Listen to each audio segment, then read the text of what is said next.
Head of states and governments gathered in Tegucigalpa for an historic summit of the community of Latin American Caribbean states to strengthen ties of integration. The Dominican Republic has declared 3 days of national mourning after the collapse of a nightclub roof in the nation's capital, claiming the life of at least 124 people.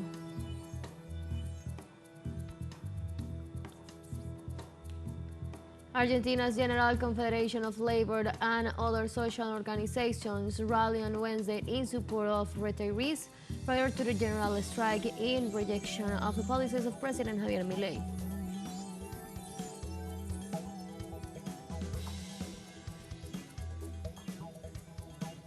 Hello and welcome to From the South. Damana Marrero from the teleSUR headquarters in Caracas, Venezuela. We'll begin with the news. Stay with us.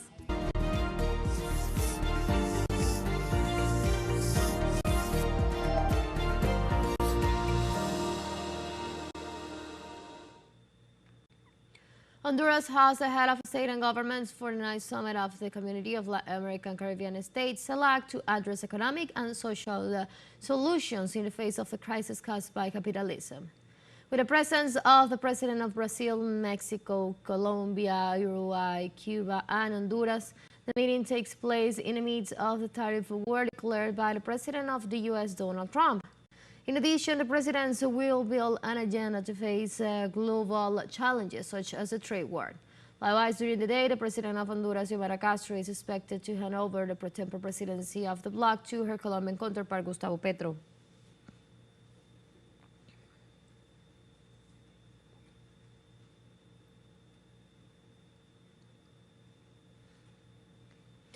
Venezuelan President Nicolás Maduro said at the CELAC summit that only with the union of the member countries of the bloc will it be possible to face the coercive measures implemented by the U.S. in the region.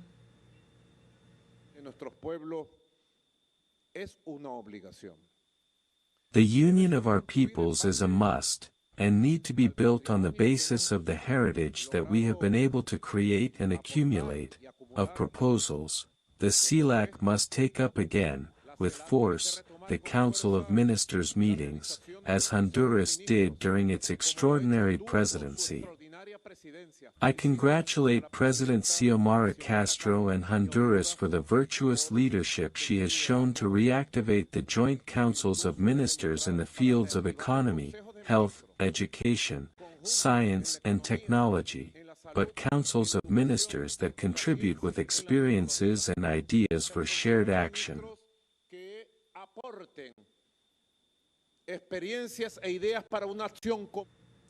For his part, the President of Brazil, Luis Ignacio Lula da Silva, affirmed his government's willingness to boost trade and the regional financial system.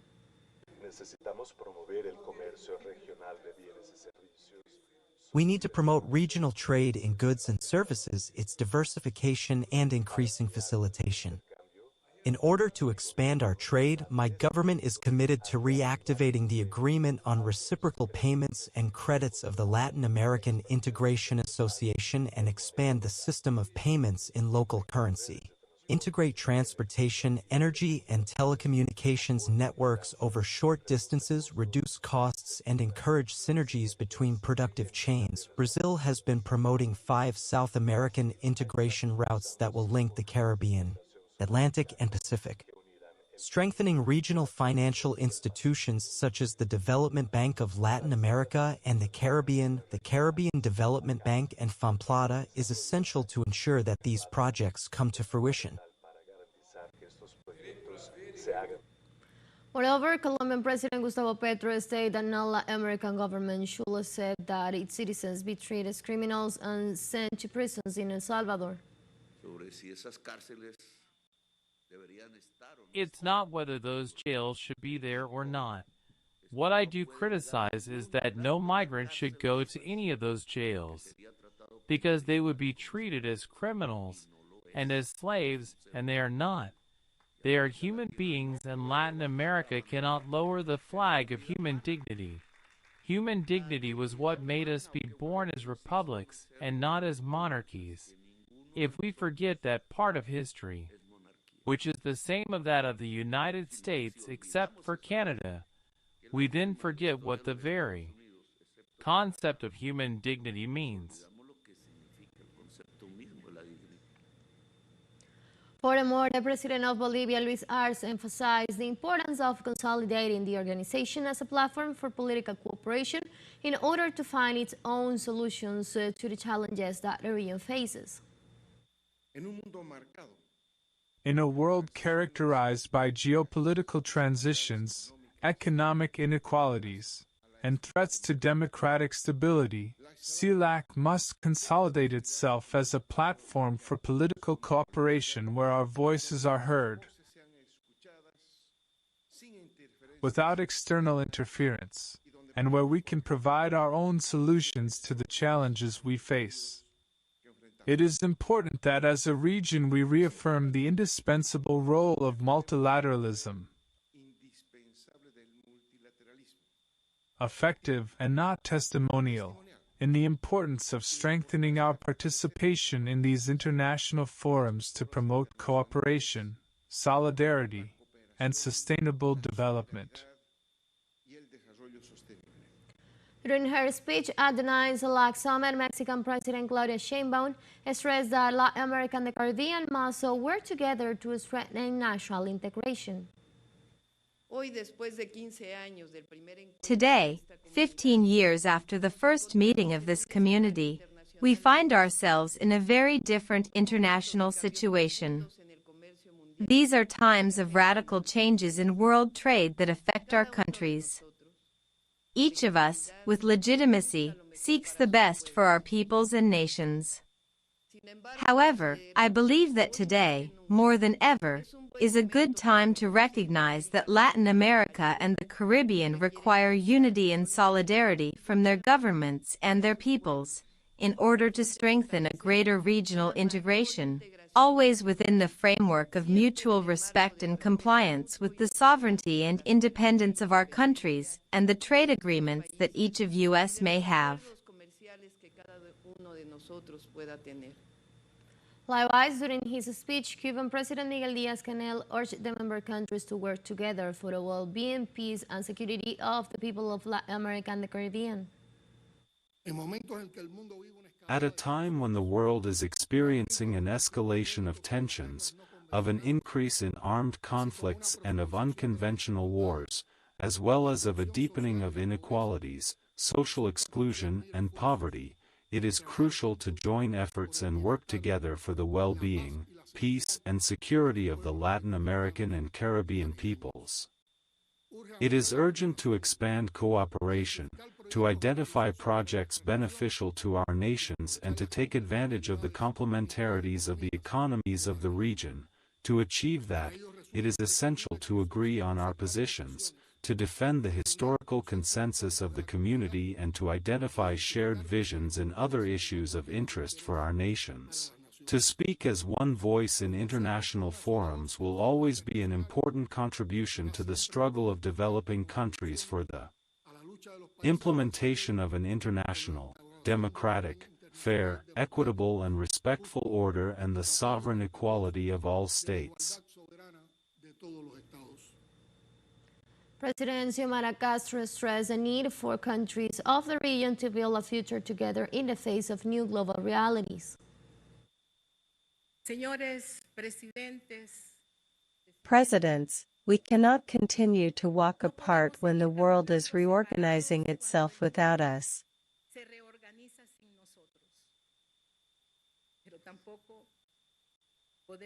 But neither can we unite by repeating the recipes of failure, the neoliberal model,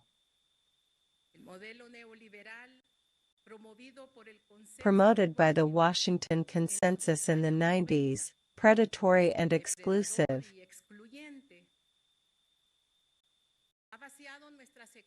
has emptied our economies, indebted our countries,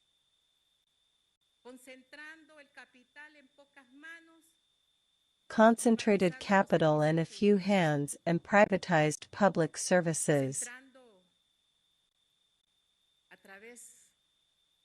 Concentrating through its form nature, which should not continue to be the spoils of capital. The Honduran head of state announced that in the midst of the massive deportation of migrants by the U.S., CELAC must be respected. Our young people have become migrants who, seeking the American dream, today are massively expelled from the United States. In the face of this challenge, CELAC must be respected as a zone of peace. This commitment against war and in favor of peace has to be ratified, this day, in this assembly. Let's take a very first break, but remember you can join us on our TikTok account as teleSUR English, where you'll be able to see news in different formats, news updates, and more. Stay tuned for more news.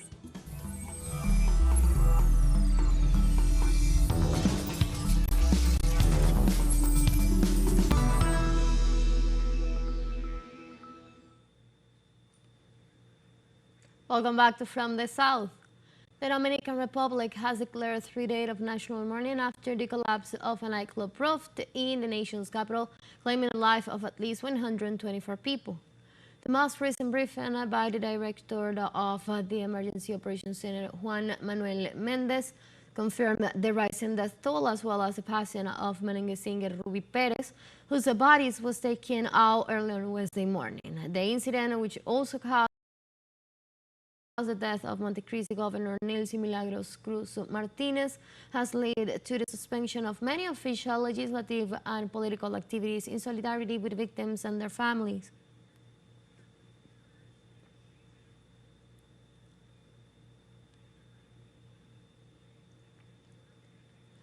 In this context, while addressing the press, the director of the Emergency Operations Center, Juan Manuel Mendez, indicated that there are still 24 to 36 hours of surgical work left, and he does not rule out the possibility of finding survivors under the rubble.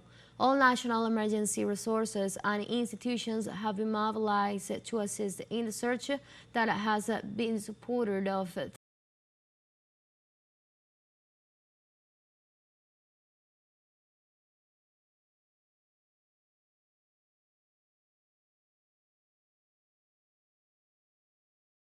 300 Dominican brigades and 12 Puerto Rican ones.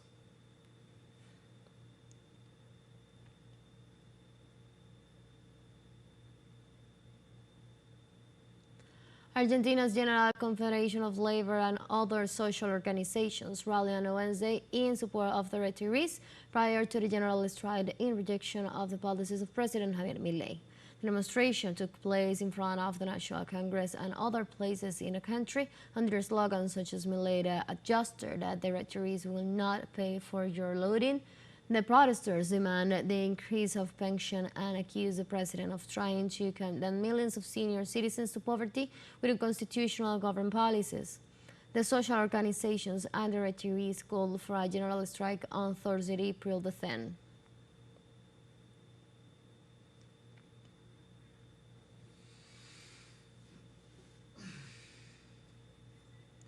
In Venezuela, the families of more than 200 migrants kidnapped in El Salvador once again demand the immediate release of their loved one.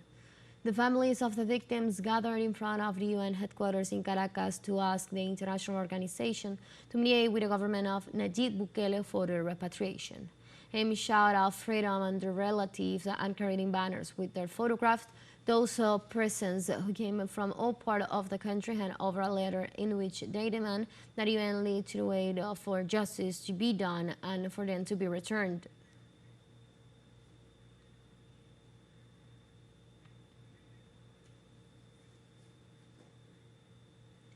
The candidates for the presidency of Ecuador have intensified their public activities one day before the closing campaign in the second round of the elections to take place on Sunday, April the 13th. In the last day, the presidential candidate for the Citizens Revolution Party, Luisa González, closed the activities in Cuenca, where she proposed to work together with local governments, strengthen infrastructures, and the creation of employment, social bonds, and security. Well, the president and candidate for the re-election, Daniel Noboa, completed a caravan that began at the terrestrial terminal to the Central Park of Cuenca, where he seeks to capture votes in spite of negligences of his government.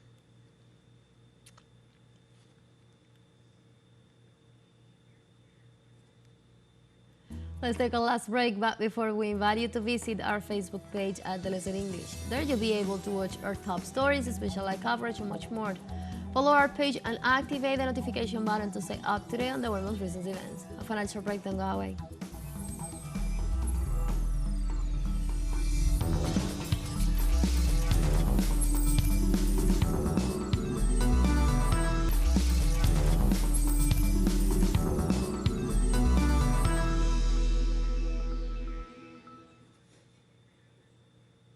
Welcome back.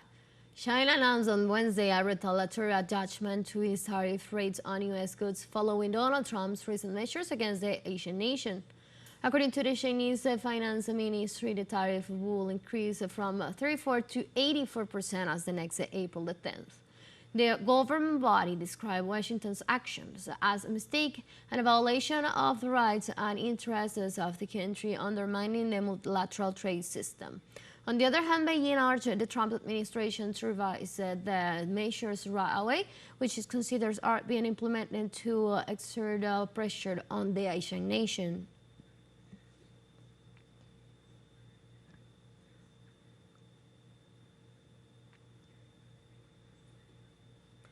The U.S. government paused tariff for 90 days and except China to raise tariff to 125%. U.S. President Donald Trump also announced a 10% reciprocal tariff reduction during this period with immediate effect. Trump also announced that more than 75 countries have reached out a representative in Washington to address the tariff issue.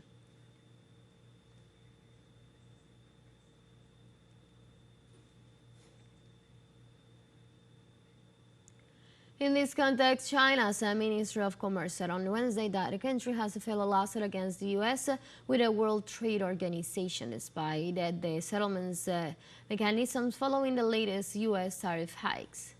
The action comes after the U.S. moved to increase its so-called reciprocal tariff on Chinese products exported to the U.S. by 125%. In this regard, a spokesperson for the Ministry of Commerce announced on Wednesday that the tariff measure of the U.S. seriously violated the rules of the WTO and that the tariff increases is a grave mistake, which highlights the unilateral bully nature of the U.S. actions.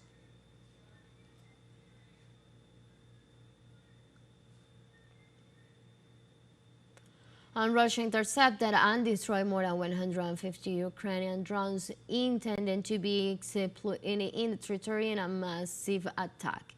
This way, the Russian Defense Ministry informed that these air defense systems had destroyed a total of 158 Ukrainian drones between Tuesday night and early on Wednesday morning. Most of the unmanned aerial vehicles were neutralized in the south of the country, where 67 drones were shot down in the Krasnodar region and 29 in the Rostov province.